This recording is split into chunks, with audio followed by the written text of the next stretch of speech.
انہوں نے کہا میں برداشت نہیں کرتا. اس نے بار بار کہا کوئی نہیں, تھوڑی سی مشقت ہے لیکن اس کے بعد تجھے اعزاز بہت ملے گا. انہوں نے کہا نہیں. اچھا چلو تیری مرضی. اگلے آملے کے درخت کے پاس پہنچا, آملے کا اٹھانے لگا تو پوچھا کون, کیوں؟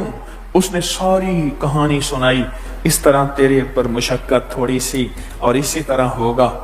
اس نے کہا اگر مجھے بادشاہ کے دسترخوان پہ سونے چاندی کے ورقوں, سونے چاندی کے پلیٹوں, جاگ رہے یا نہیں جاگ رہے, سونے چاندی کی پلیٹوں کے ساتھ اگر میرا ہے تو پھر یہ تھوڑی سی مشقت کوئی بات نہیں. اس کے بعد اس نے مربع بنایا, آملہ بنایا, بادشاہ کے دسترخوان پہ پہنچا. کچھ عرصے کے بعد کہا کہ وہ آملہ خشک ہو گیا ہوگا جس نے مجھ سے دوستی نہیں کی تھی, اس کو اس نے جمع کیا. جمع کرنے کے بعد بوریوں میں بھرا, بوری کے بعد پنساری کو دیا. پنساری نے آملہ, ہریڑ, بہڑا ملا کے دوا بنائی اور وہ قبض کشا دوا بن گئی. دوا تو بنی اور قبض کشا دوا بنی. اور وہاں کیا تھا؟ وہاں سونے چاندی کے دسترخوان, سونے چاندی کے ورقوں سے سجنا تھا. اپنے آپ کو کسی فقیر کے حوالے کر دو, پھر تھوڑی سی اگر ناگواریاں آئیں تو وہ نگاریوں کو سمجھو کہ اس میں خیر ہے, اس میں برکت ہے. اور ساری عمر ابو جہل کے تانے ملیں گے. ابو جہل کے, میں یرموک کے میدان پہ کھڑا تھا. یہ یرموک اردن میں ہے. سامنے ایک چھوٹی سی تار تھی, اس نے کہا یہ اسرائیل ہے. سامنے, بالکل آمنے سامنے. اور مجھے ایک منظر میں ڈوب گیا. وہیں کھڑے کھڑے غزوہ یرموک, خالد بن ولید جن کو میرے حبیب کملی والے نے سیف اللہ کا لقب دیا کہ یہ اللہ کی تلواروں میں سے ایک تلوار ہے.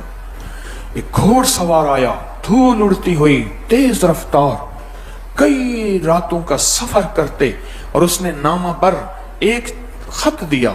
خط کھولا تو خط میں لکھا ہوا تھا خالد بن ولید سپہ سالار نہیں آج کے بعد, وہ معزول ہے. آج کے بعد ابو عبیدہ بن جراح, ان کا مزار بھی وہیں گئے ہم, ابو عبیدہ بن جراح آج کے بعد آرمی چیف سپہ سالار ہیں. بس ایک دم نقشہ بدل گیا. کئی لوگوں نے کہا خالد یہ تجھے خدمت کا صلہ ملا, یہ تیری محبت کا صلہ ملا, یہ تیرے عشق کا صلہ ملا, جو آج کے بول بھی ہیں اور قیامت تک یہی رہیں گے. لکھ لینا میری بات کو, آج نہیں قیامت تک یہی بول رہیں گے. جس کو بھی کسی خدمت سے ہٹا کے کسی دوسری خدمت میں ڈالا یا کہا کہ ابھی آپ آرام کریں, اس کو یہ بات سننے کو نہ ملے تو کہنا جھوٹ ہے. یہی تیری خدمت کا صلہ ملا, یہی تیری وفاؤں کا صلہ ملا. ایسی صلہ ہوتا ہے, یہاں کوئی وفا نہیں, یہاں کوئی خدمت نہیں, یہاں خود غرضیاں ہیں, یہاں دنیا داریاں ہیں, اور یہ ہیں. یہی سب کچھ خالد بن ولید کو سننے کو ملا. پر خالد بن ولید نے اپنا دھڑا نہیں بنایا. میرا ایک گمان ہے خالد بن ولید اپنا دھڑا بناتے تو اکثریت خالد بن ولید کے ساتھ ہوتی کہ ہم آپ کے ساتھ ہیں. پتہ انہوں نے کیا سوال, ساری باتیں سننے کے بعد صرف ایک جواب دیا. پہلے سپہ سالار تھا, اب سپاہی ہوں, اور سپاہی بن کے میں لڑتا رہوں گا. اور سپاہی بن کے لڑے, اور پھر میں ان کے ایک اور ملک میں گیا, ان کے مزار پہ خاموش مجھے پھر واقعہ یاد آیا. میں ایک اور ملک میں ان کے بیٹے کے مزار پہ گیا. ایک ملک میں ایک بیٹا ہے, ایک ملک میں دوسرا بیٹا ہے, ایک ملک میں باپ ہے. میں ایک ملک میں گیا, وہاں کھڑا, اور یہ مجھے نظر آیا, اور ایک پیغام ملا مجھے. خیال کرنا جب عشق کی راہوں پہ چلو گے, اور عشق کی راہوں میں تھوڑا سا امتحان آنا عشق کا حصہ ہے. کس کا حصہ ہے؟ حصہ ہے. تو پھر یہ باتیں تمہارے کانوں میں سننے کو ملیں گی, اور قیامت تک ملیں گی کہ تمہاری وفاؤں اور محبتوں کا تمہیں یہ صلہ ملا. سمجھ لینا کہ میں خالد بن ولید سے بڑھ کے نہیں ہوں, میں خالد بن ولید سے بڑا نہیں ہوں, میں خالد بن ولید کے سے عظیم نہیں ہوں. وہ عظیم نہیں تھے, عظیم تر تھے.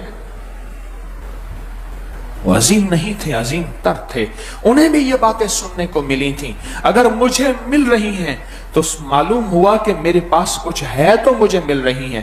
یہ باتیں کبھی خالی کو نہیں ملتی، جو دل سے خالی، من سے خالی، جذبوں سے خالی، ایمان سے خالی، خدمت سے خالی ہو، یہ باتیں اس کو نہیں ملتی۔ جس کے پاس کچھ ہوتا ہے اس کو ملتی ہیں، بلکہ اس پہ شکر کرے اور کہے کہ سپاہی بن کے چلوں گا اور اللہ سے قیامت تک کی استقامت مانگوں گا کہ مولا بس چلائے رکھ تیری مہربانی ہے، چنگیاں یا مندیاں نبھانی سونے لگیاں نہیں موجاں تے لگائیں، یہ بس مولا چلائے رکھ، استقامت اللہ سے مانگے۔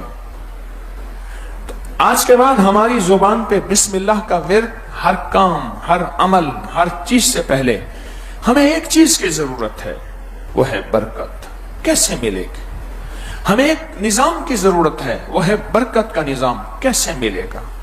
ہمیں ایک اشد ضرورت ہے کسی چیز کی، وہ برکت ہے۔ آپ چاہتے ہیں برکت؟ بولے، اگر برکت ملے گی تو کیا ملے گا؟ عافیت ملے گی، اور عافیت ملے گی تو کیا ملے گا؟ رب در در کے فقر سے بچائے گا، غربت سے بچائے گا، اللہ ظلمت سے بچائے گا۔ اور برکت میں ایک نفع اور بتا دوں، جس کو برکت ملے گی اللہ موت سے پہلے بھی، موت کے وقت بھی اسے ایمان نہیں چھینے گا۔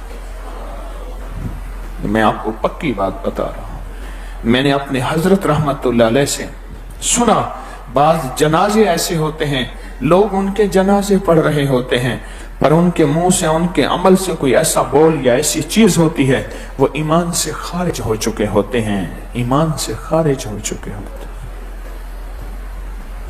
ایمان سے خارج ہو چکے ہوتے ہیں۔ عمر رضی اللہ تعالیٰ عنہ، حضرت علی کرم اللہ وجہہ، جس کا قرضہ ہوتا تھا اور وہ قرضہ دے سکتا تھا پر نہیں دیتا تھا، اس کے جنازے سے ہٹ جاتے تھے، فرماتے تھے کسی اور کو تو جنازہ پڑھا لے۔ خود میرے نبی علیہ السلام کے یہ زندگی میں یہ واقعات موجود ہیں۔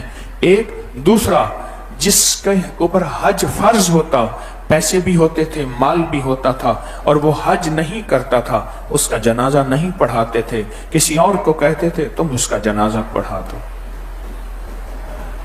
برکت کی برکت سے اللہ ایمان نہیں چھینتا، برکت کی برکت سے اللہ کلمہ نہیں چھینتا۔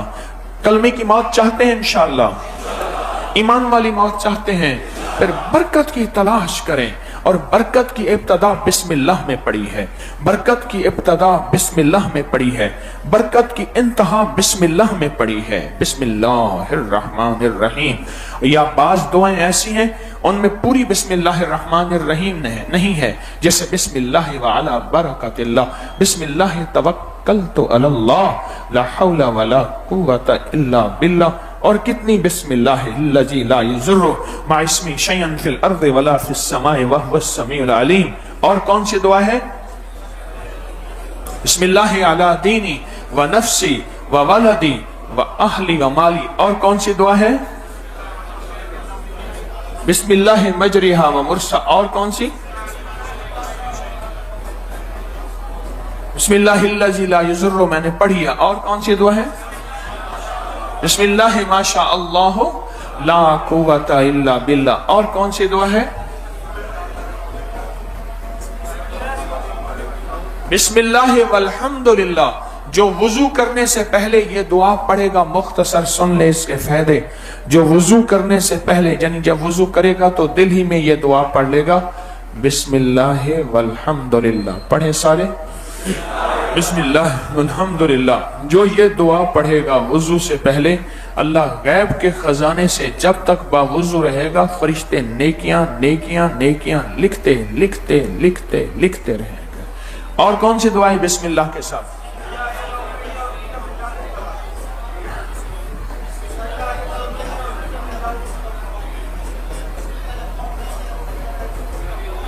بسم اللہ اللہم انی اعوذ بک من الخبث والخبائث۔